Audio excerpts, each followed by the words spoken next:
You're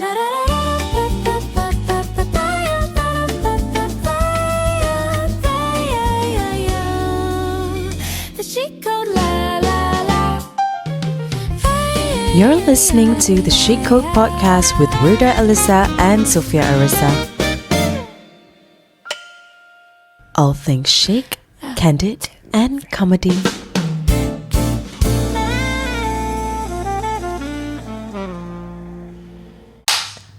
Hey girlies, welcome back to another episode of the Chic Code Podcast, and this episode is proudly brought to you by Tradishot.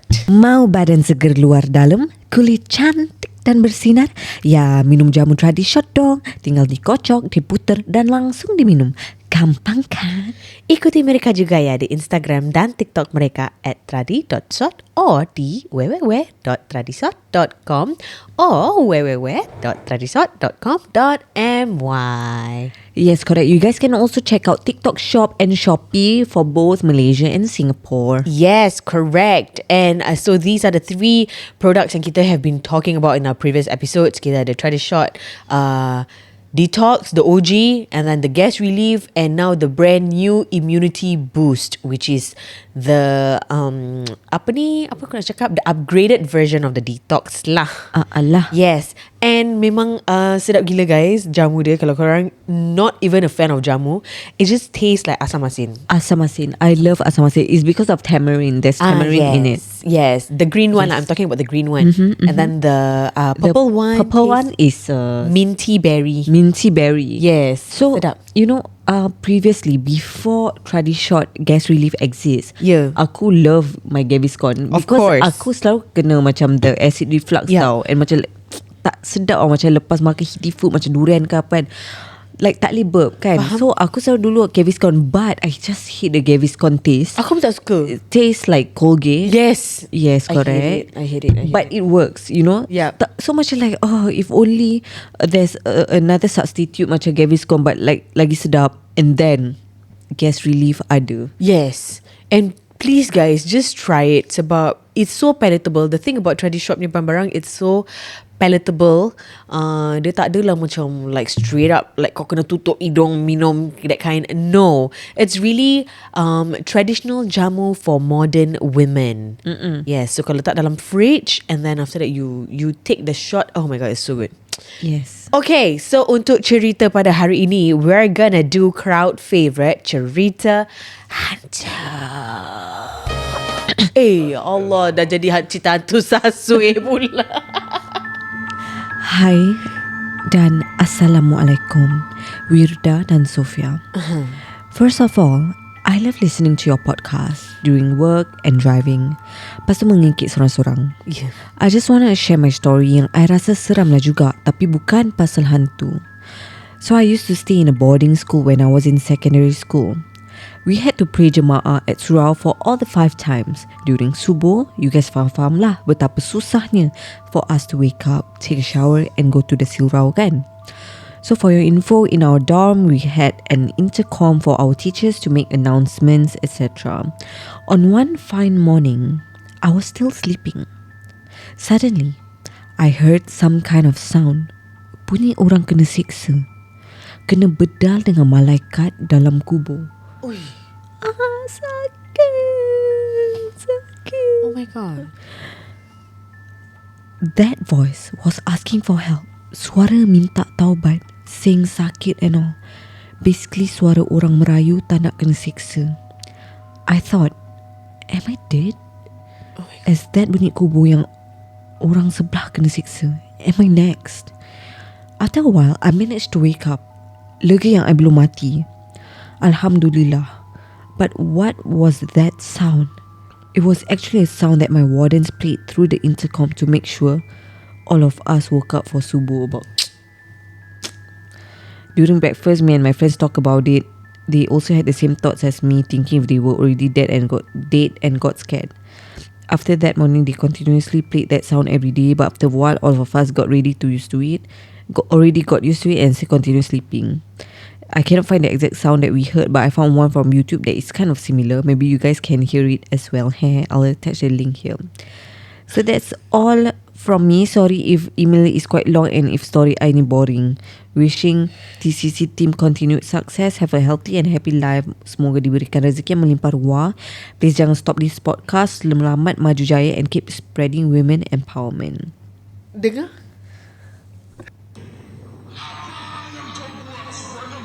Oi, seram.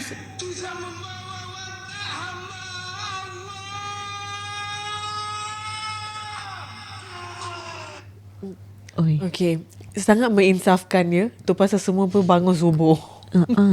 Ya Allah, seramnya. Seram. Seram. Eh. Mana warden kau dapat idea untuk main lagu Kan? Astaghfirullahalazim. Okay, aku ada satu cerita ni. Salam ladies. I would like to share the story of when I kena rasuk, but please let me remain anonymous. Okay, sure. If you do read this, hope you enjoy. Cerita ni panjang sikit, so bear with me ya. To give some context, ever since I was young, I have had many paranormal encounters because my family memang sensitive. I don't have a third eye or anything, but I could always sense if there were otherworldly presence and was the most sensitive one in my family. I have so many stories of me getting possessed, but here is the one that I will never forget. This happened 4 years ago in 2022 near my boyfriend's house. We had a fight and we quarrelled sampai bernangis semua under his block. But the thing is, it was approaching time maghrib. Okay. And he was trying to calm me down, but I was just crying rabak gila, and that was the last thing I could remember. Everything I'm about to say from now is glimpses I had when I kena rasuk and what my boyfriend had told me after everything went down. I was crying super badly, and out of a sudden, I just stopped. My boyfriend thought I was finally okay, but tiba-tiba, I just started giggling with my head down. Softly, but definitely noticeable. And then he started shaking me and repeatedly called out, "Sayang," trying to get my attention. I slowly looked up at him, eyes closed, and just said, "Kau sayang aku ke?" I started giggling and then cried. Buat sikit udah. Kau sayang aku ke? Oh my god. Crying and then turned into mengilai. Itu perancar aku. I saw that. You flinched. You flinched, don't you? I flinched. Glenda, if you want to have fun, you can slow-mo that part. Okay, from my POV, I just kept hearing multiple voices telling me to just keep crying, and I had no longer had control over my body. It felt like an out-of-body experience. As for my boyfriend, I had already warned him on how sensitive I can get, and this wasn't the first time he encountered me getting possessed. So he knew to just call my mum if anything happened. Back to the story. My boyfriend finally realized what was happening and tried to get my phone from my bag that was slinged on me to contact my mum. I got up and started running away. I had ran across the road and ended up in front of a Chinese temple. I had ran for a good 10 minutes before my boyfriend tackled me to the ground. Mind you, I am around 50 kilo, while my boyfriend was 80 kilo, and dia pesilat. Hey! Cheese!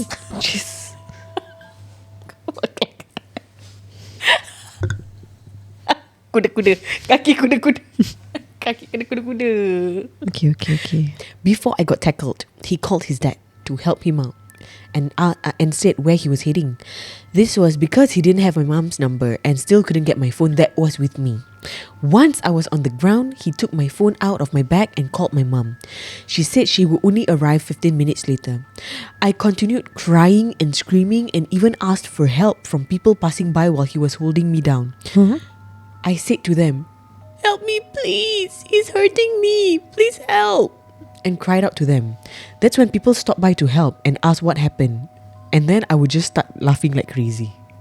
Dia ada kena rasuk. Dia macam playing tricks on people. Seram sih. His dad then came and tried to help. I kicked him in the balls. First time ever meeting him, and I kicked his balls. I don't know who called him, but my boyfriend's grandfather also came and he took over while his dad held my shoulders. Maybe because he was in pain. I kicked his grandfather in the balls also. Ya Allah, sumpah malu gila. It was such chaos that police were called to check because they received a call from passerby. I was laughing and asking them for help, and they were just confused. Then they asked if I need to be brought to IMH. My mum only arrived 5 minutes after the police did and had to explain to them that first, sebelum keluarkan jin-jin dalam badan. I was so out of it and came back home with bruises all over. Till this day, I still cannot believe my first meeting with my boyfriend's dad and grandfather had turned out to be that way. We never spoke about it, but seriously, I'm malu gila whenever I meet them. I had repeatedly told my boyfriend that I'm so sorry that I menyusahkan dorang, and was so scared I had ruined my chances of being with him. But my boyfriend find it hilarious and will never let me forget about it lah. I hope you guys enjoyed reading a little of my misery, but if you want more stories that is seram gila, I will send in more. I will doakan terbaik for TCC team and semoga murah rezeki. Warmest regards, Anoni. Thank you, Anoni. Thank you, Anani. Oh. Kau kes macam tu macam, help me please. Orang tolong. Orang tolong. Habis dia, kau tahu tak? Faham. On the streets, yelah kau nampak orang bergelut, ingatkan macam apalah kan? Yelah kan. Okay. Damn. Messy truth of Jin Ashik. Hello again, we're Dara and Sophia. I don't know how many emails have I submitted. I'm sorry, but I had too many experiences at such a young age and have gone the lowest point of my life during my teen years. Currently, I'm in early 30s. Well, that's another story to tell. About this Jin Ashik, I've experiences when I was 13 years old. I thought at that age, having wet dreams was normal. No one warns me about Jin, etc. until the age of 15. My mother realized something was off about me. My temper had gone to the roof. I loved to be alone in my room, doesn't want to talk to anyone, not even my parents. I avoided listening to azan, and that was the limit from my mother. So she brought me to see this one ustaz. He asked me so many questions like if I have ever had wet dreams, meeting someone in my dream, and really felt sleepy all the time. Yeah. So I said yes, and he started to do this treatment upon me. And he said to do salawat, and in the same time, please say in my heart that I don't want you and I don't need you. To be honest, I don't have any clue, but I listened anyway and did what he asked me to do. Just after a few minutes, he started to recite surah. I began to cry. I literally cried macam I lost somebody I really loved, but I have no clue who was it. I literally bawled my eyes out and felt heavy heart to let it go. But still, I don't have a clue who I cried for. So even he was done reciting the surah and I already calmed down, he explained to my mother that it was indeed Jin Ashik was accompanying me all along, and we have some kid in Jin realm. And I was also dumbfounded, like what the fuck. And also at the same time, he told my mother that someone sent my mother here. Well, that's another story to tell. Now I am in my early 30s. Having sleep paralysis is common to me. I can see the shape and faces when it happened and I talk to them. No, I am not normal after I came to the age of 10. I can sense their presence without having to see them. I cannot see them, but sometimes I can hear them. And recently I had one episode of sleep paralysis and too tired to acknowledge it. So I said, just go to someone else. I'm tired AF. And it was gone just like that. But after a few minutes, someone blew my left ear and I've gone mad sebab hilang mengantuk. And I blame my husband because he fell asleep watching Paranormal live on TikTok. And I'm sure that the same jinn tried to came back into my life just because recently I dreamt of I met someone and he tried to make love to me. When it happens, confirm I got sleep paralysis. And if it happens, siaplah aku maki tu benda and it's just gone. That's all for now, dearest. I have so many stories to tell. If I have time, I will send more email. Busy sah sampai dah ada anak dengan jin. Busy. Banyak cerita-cerita jin asyik yang kita receive Yes, correct. ever since we made that episode on jin asyik. Betul lah. Oh, okay. Alright. Hi Chic Code Podcast. Assalamualaikum and hello. I hope you are doing well. I would love to share one of my childhood experience that still feels very vivid and real until today. By the way, semua nama I guna bukan nama sebenar. And the title of the story is Makhluk Mengintai kat Tingkap. For some background, I grew up in a kampung area where the houses were very close to each other, almost walking distance, just a few steps. Sebelah rumah I ialah rumah makcik I, which is my dad's older sister. I'm the eldest of 4 siblings, and at that time, I was only around 3 or 4 years old. Makcik I ada 3 orang anak perempuan. The eldest one, let's call her Kak Manja, was already in uni back then. And the second sister is a few years younger, and the youngest is Ina, who is 2 years older than me. I was very close to Ina, and almost every evening I would go to their house to play. And just to clarify, I call my makcik Mak, and my real mother, Ibu. At home, we speak fully in Malay, so most of the conversations during this incident were in Malay. Kita tak pernah baca ni kan, cerita ni. Okay. Makhluk mengintai dekat tingkap. One night, after Maghrib or Isyak, my sibling and I went over to my makcik's house to play as usual. We were still very small, so playing until around 10 p.m. was considered normal because our houses were literally next to each other. We stood outside, gave salam, Assalamualaikum, a few times. We even said, bukalah pintu cepat, banyak nyamuk. Kawasan kampung memang waktu malam penuh dengan nyamuk. After a few minutes of waiting, we noticed the curtain at the window beside the door slowly moved. It was one of those old kampung windows with horizontal glass panels. And then the window opened slowly. We saw a head peeking out. And I can still remember the face clearly. It looked exactly like Kak Manja. Same eyes, same facial features, even the big hair clip on her head that she always wore. And from a child's perspective, there was no difference at all. At first, we thought she was just joking and purposely did not want to open the door. She did not say anything, and she was just silently staring at us. Kira dekat pintu tu, tingkap. Yeah. Just stare at the kids. Yeah. When we finally realized that she was actually watching us, suddenly she quickly hid back inside, like she thought we did not notice her. It was the kind of movement that someone who got caught and tried to sorok balik, as if pretending that we did not see. We immediately shouted, Kak Manja, kami nampak lah. Bukalah pintu. We shouted a few times, laughing at first because we thought she was playing with us. Then suddenly, my ibu shouted from our house, Oi, tak ada orang lah kat situ. Mak semua keluar tadi. Apparently, she had just called my makcik and confirmed that they were not home. At that moment, the playful feeling turned into confusion. We shouted back, Ada Kak Manja tu dekat tingkap. Dia intai tapi tak buka pintu. Allah, Kak Manja ni.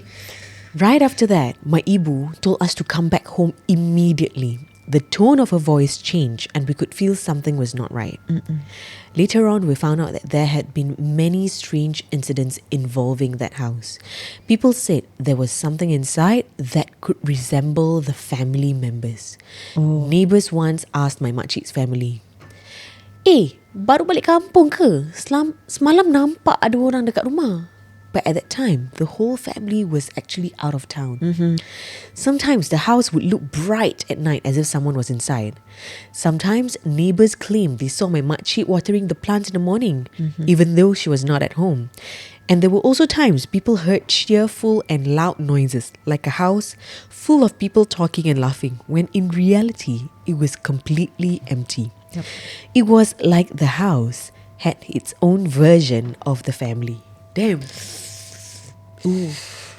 Dia bukan Corin, the Corin family punya. Yeah, semua resemble mak, ayah, semua complete ada. Complete set. Okay. Bunyi salam tengah malam. Story kedua. The second incident also happened at the same house, and this one occurred quite frequently. Around 10 or 11 p.m., we would suddenly hear someone give salam. The salam sounded soft, slow, almost echoing and slightly sad. And it would only be said once. Assalamualaikum. And my makcik is a tailor, so it was common for customers to come over to alter clothes. When we heard the salam, and we would just assume that it was just one of her customers. And not long after that, my makcik, Ina and the second sister came to our house looking anxious and slightly pale. They asked, "Ada dengar orang bagi salam tak?" We said, "Ya, kita dengar dari rumah dorang." They told us that when they opened the door, there was no one outside. The time gap between the salam and opening the door was just a few seconds. It was impossible for someone to disappear that fast without being seen. If it was a real customer, surely they would give salam more than once. It would not make sense to say it once and just leave silently. Assalamualaikum. Meremang aku. This happened several times until my makcik's family became scared to open the door at night. Sometimes they would call us to double confirm whether there was really someone outside before opening the door. Although these incidents have not happened for many years now, neighbours still occasionally say that the house looked occupied even when the family is away. And other strange sightings. There were also stories about bunyan in our kampung. People said there was a laluan for them which passed from the side of my makcik's house to the drain behind our house. When Kak Manja was younger, she often saw strange figures, and she once saw what she described as a bunyan mother walking while carrying her baby. A few years later, she saw the same figure again, but this time the child had grown older and was holding the mother's hand as they walked along the same path. Nowadays, these sightings no longer happen. Maybe because the neighbour behind our house have expanded their house over the drain area. So, dorang punya laluan was disturbed and decided to move already. And they decided to move. Or maybe the bunyan child has already grown up, already married, and the mother followed pindah duduk dengan anak mengantu. Who knows? Maybe sekarang mereka dah ada cucu sekali and living peacefully somewhere else. Thank you for taking the time to read my story, and sorry panjang sikit. Hihi. Even now, when I still remember that face peeking through the window, I still get chills. I hope this story is suitable to be shared on your podcast. Thank you and stay safe. Thank you so much for your story. Thank you. Very good storytelling. Very clear. Very nice. Clear. Yeah. Okay, cerita seterusnya. Yeah. Hai TCC, saya pendengar baru kalian. Podcast kalian memang sangat adiktif tau. Setiap hari saya dengar, terutamanya CHKS. So, dia peminat CHKS lah. Okay. Sebenarnya saya ada banyak cerita hantu yang keluarga kami alami. Tapi dalam email ni saya nak kongsi 2 saja dululah. Maaf ya TCC kalau saya tulis email ni terlalu panjang.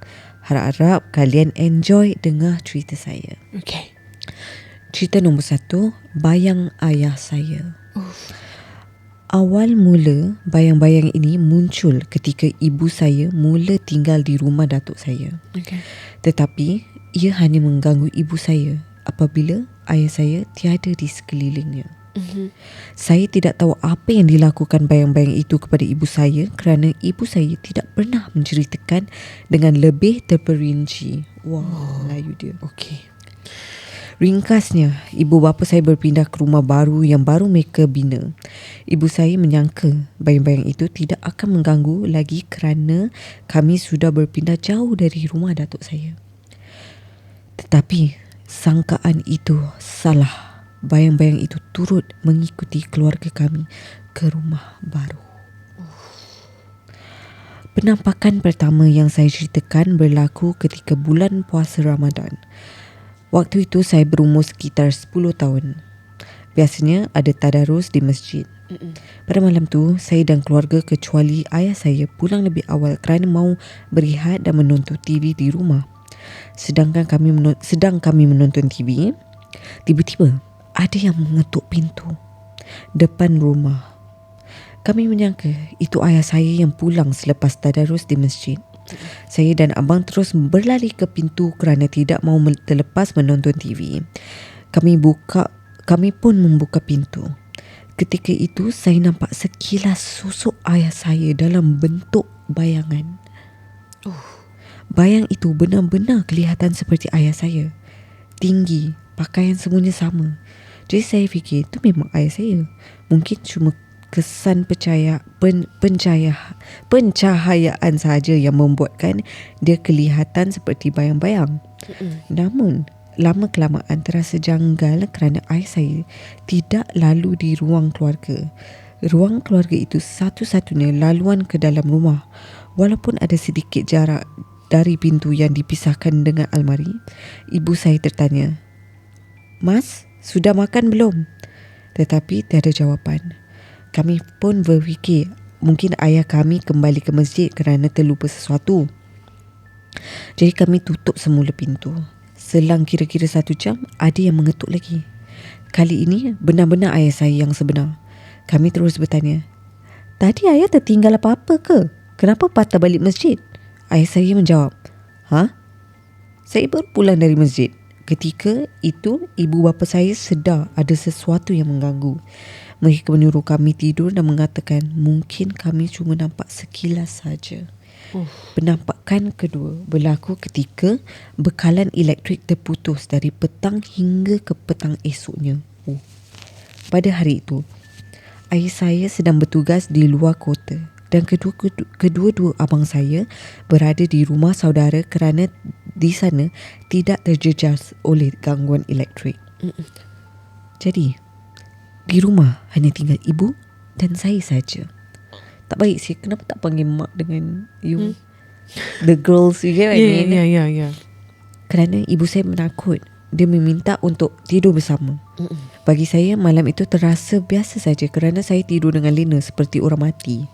Pada malam tu, ibu saya mahu ke bilik air. Dia cuma mengejutkan saya tetapi saya tak bangun. Jadi, ibu saya pergi sendiri dengan hanya bekalkan lampu sulur. Selepas selesai di bilik air, ibu saya mahu menyiram tandas. Ketika mengambil air dengan gayung, dia sedikit menunduk dan fokus pada baldi air. Saat itulah bayang itu muncul di hadapan ibu saya. Hey.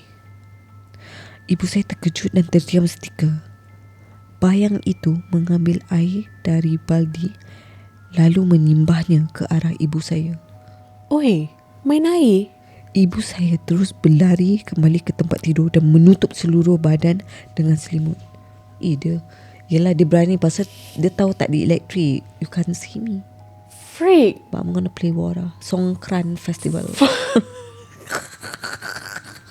Songkran Main songkran Nombor 2, perempuan jadi imam solat.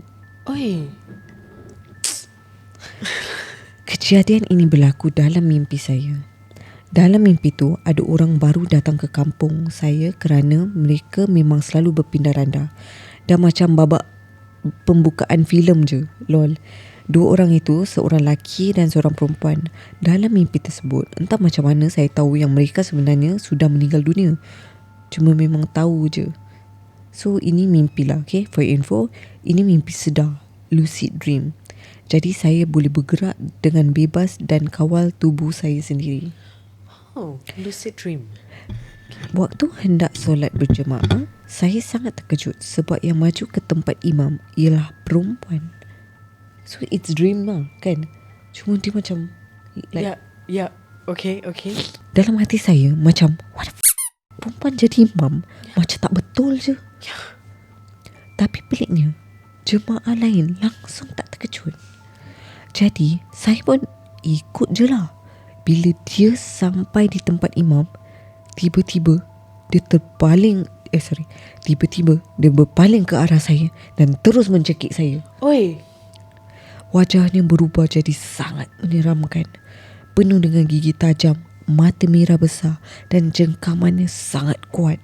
Saya terus pandang jemaah lain macam beri isyarat minta tolong. Suruh mereka doa atau tarik orang ni dari saya. Tapi tak ada orang pun yang membantu. Kali pertama dia cakap saya memang takut dan rasa sakit sebab ini mimpi sedar. Jadi terasa nyata. Tapi sekejap kemudian saya teringat pesan abang saya yang selalu kena tindih dan diganggu. Dia kata, kalau kita takut, makhluk itu jadi makin kuat sebab mereka ambil tenaga kita. Jadi saya pegang tangan dia kuat-kuat. Masa tu tangan dia terus menembusi fizikal saya. Lepas tu dia lari keluar masjid dan saya terus kejar dia. Waktu tu saya sudah tak takut lagi, malah marah sebab dia ganggu tidur saya. Tapi ketika saya mengejar, saya terus terjaga dari tidur. Moral cerita, jangan takut pada benda halus. Mereka boleh menakutkan kita sebab mereka serap tenaga kita. Kalau masih boleh bergerak, lawan saja benda tu. Hentam sajalah. Hentam sajalah. Seramnye. Jadi imam is scary. Jadi imam, imagine telekong hitam dia pergi depan. Lepas tu kau macam, asal Kau macam gini oh? kau macam, Kau tengah sembahyang. Kau macam perempuan sekali depan dia kejar kau, dia cekik kau. Astaghfirullahaladzim. Ya. Imagine. Ya, tapi apa-apa pun jangan lupalah beli Tradishot. Ya. Kan berikan kau energy. Maksudnya ambil energy kita. Kita kena dapat energy balik. Jadi Tradishot detox yang warna hijau. Kalau kau nak turn it up a notch, kau beli yang warna orange. Orange tu called immunity boost. Tapi you kena try the green dululah. Tapi kalau you dah memang Tradishot user, you memang dah biasa dengan yang hijau, you boleh try yang orange. Orange, which is the Tradishot immunity boost. Iya betul. Okay, cerita seterusnya. Okay, ini ada satu cerita pendek. Okay. Hi Rida and Sophia. I am going to share my story from when I used to work in a library somewhere in the West. But please don't mention my name because I've never told this to my colleague and I don't want them to be scared. So one night, after my shift ended around 9:20 p.m., I was waiting for my Grab outside my workplace. I don't know why, but my driver took a very long route to reach the library. While I was waiting, I suddenly heard a beep sound from the book drop where patrons return the books. Beep. I noticed there was an error. You know how the book drop looks like those HDB letterboxes? You can flip it open and see inside. At our library, you can open the book drop and see directly into the office. When I tried to configure the book drop, I don't know why, but I looked inside. The office was dark, except for a bit of light near the back door area. Then suddenly, I heard someone laugh. A deep male laugh. Adri buat deep male laugh, Adri.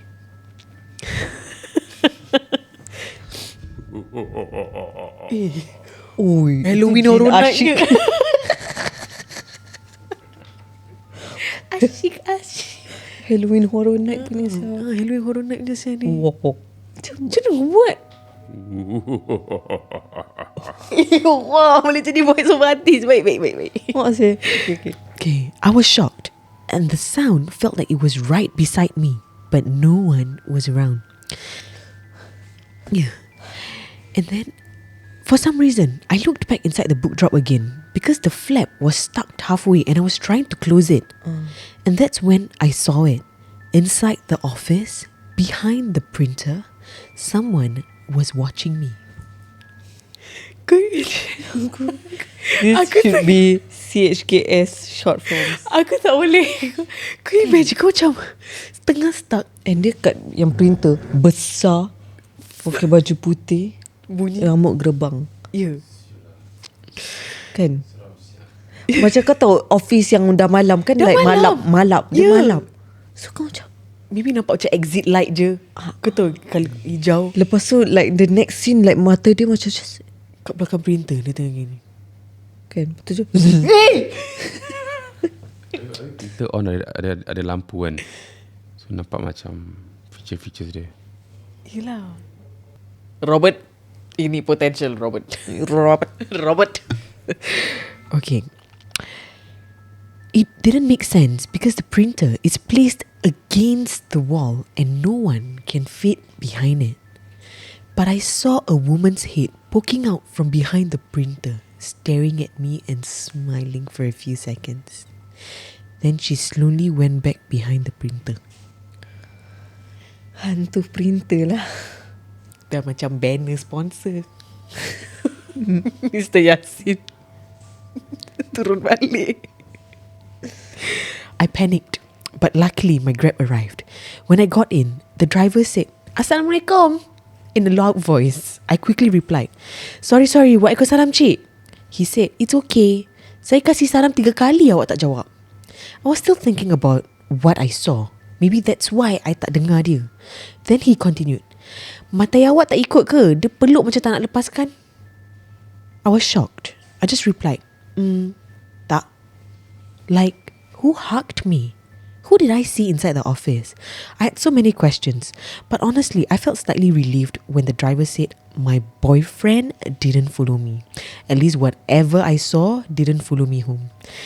And luckily, when I reached home that night, nothing happened. Thank you for sharing my story. It was scary and strange, and it's something I will never forget. Love you girls, and I hope your podcast becomes a huge success. Thank you so much. That was scary AF, even though it's short. I cannot imagine. Oh, that is scary. That is scary, Syah. Okay, aku baca ni Okay. Kau nak baca? Kau baca best. Kau baca best Terima kasih. Okay. Hi, my sweet girlies Sophia and Werda. I'm Sophia, and aku akan share dengan korang my story. Please keep my email private, thanks. Before this, I just want to say thank you so much for making these episodes. I have so many emotions watching korang your podcast, and it's very entertaining. I hope I can get chosen for my story to be read out. This happened when I was 12 in primary school. Me and my family was in the living room happily watching TV outside. Sekali, mak aku cakap, Sophia, pergi dalam bilik ambil selimut mami boleh? I pun jalanlah ke arah bilik mami. Tapi sebelum aku buka pintu, aku dengar ada orang dalam bilik tu tengah baca surah Al-Fatihah loudly.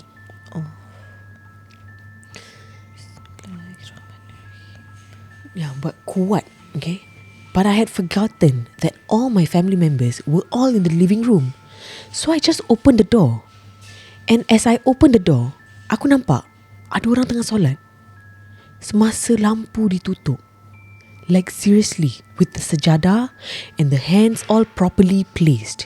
Mind you, my father, mother, older sister, older brother was outside. So siapa yang solat? I low-key did not realize that everyone was outside because I was too engrossed in this movie. I walked behind the person yang tengah solat tu, ambil blanket and quickly walked outside so I don't disturb that person.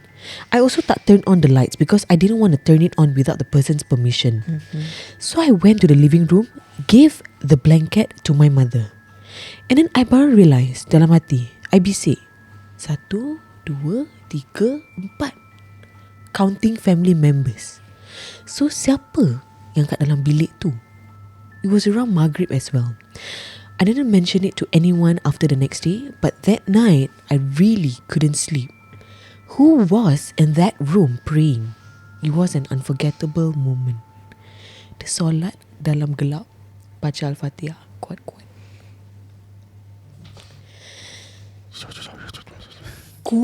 Kuat. Kau baca. Bismillahirrahmanirrahim. Alhamdulillahirabbil. Seram lah. I mean like surah tu tak seram. Tahu. Tapi kau sengaja Ya, pasal aku menerangkan. ikut cerita ni. Another film, Robert. Ambil air dalam Rambutmu cerita. hitam. Rambutmu hitam, Robert. Ini semua cerita-cerita pendek kita boleh buat untuk Chic Film Production. Ya betul. Kita dah cakap you akan jadi ni boombox punya orang. Boombox saya they call it. Boom Yang mic. Boom mic yang Okay. jala panjang. Jala panjang. 3, 4, 2, take 1. Action.